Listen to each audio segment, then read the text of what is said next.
الحمدللہ ہم سب محبت رسول صلی اللہ علیہ وسلم کا دعویٰ کرتے ہیں، لیکن ایک چھوٹا سا سوال ہے، کیا ہماری محبت ہمیں سنت سے قریب لے جا رہی ہے؟ یا کہیں ایسا تو نہیں ہے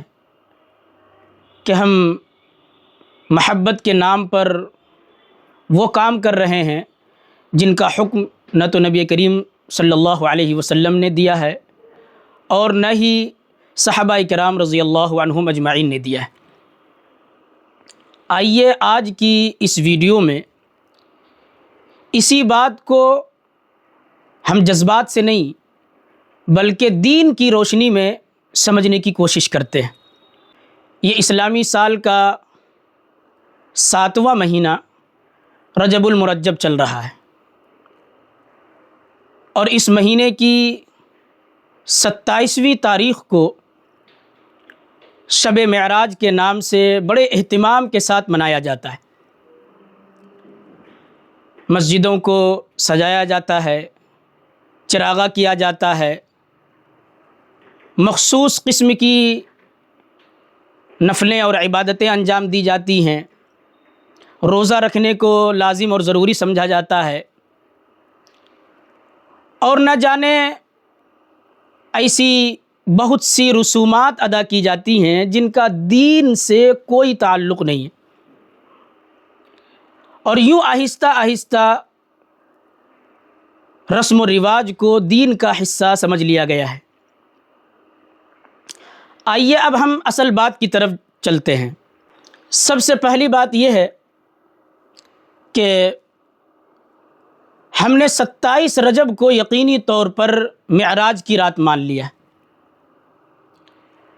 حالانکہ حقیقت یہ ہے کہ تاریخ اور سیر کی جو کتابیں ہیں وہ ہمیں بتاتی ہیں کہ اس واقعے کے سال، مہینے، حتیٰ کہ دن اور تاریخ تک میں شدید اختلاف پایا جاتا ہے۔ اگرچہ اکثر علماء کے نزدیک 27 رجب زیادہ مشہور ہے، لیکن یہ تاریخ یقینی اور قطعی نہیں ہے۔ یعنی یقین کے ساتھ ہم یہ بات نہیں کہہ سکتے کہ کس تاریخ اور کس دن میں، کس مہینے میں نبی کریم علیہ الصلاۃ والسلام کو معراج ہوئی ہے۔ اب یہاں رک کر ذرا سوچئے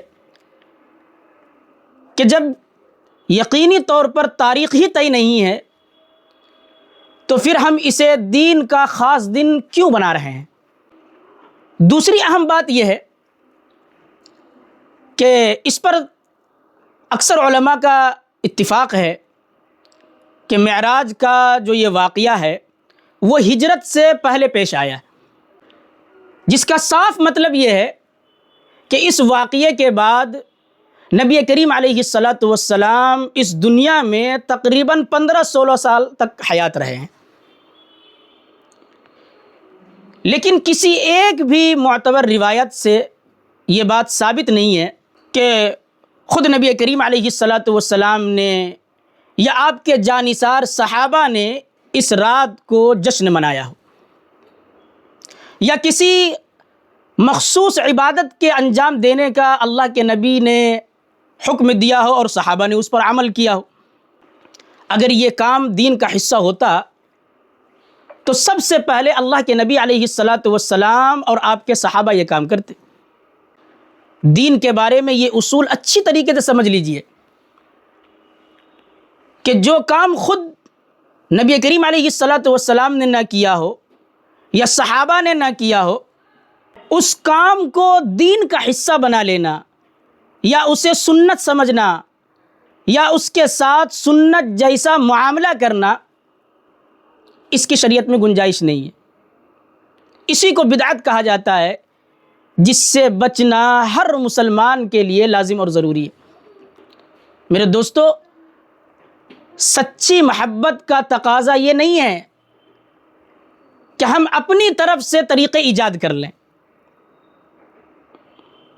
یہ محبت رسول کا تقاضا نہیں ہے۔ سچی محبت یہ ہے کہ ہم اسی راستے پر چلیں جو اللہ کے نبی نے بتلایا ہے اور جس پر صحابہ چلے۔ تیسری اور آخری بات یہ ہے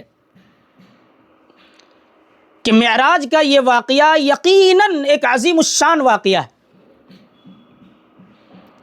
جس میں معجزاتی طور پر رات کے ایک تھوڑے سے حصے میں نبی کریم علیہ الصلاۃ والسلام کو ساتوں آسمان کی سیر کرائی گئی،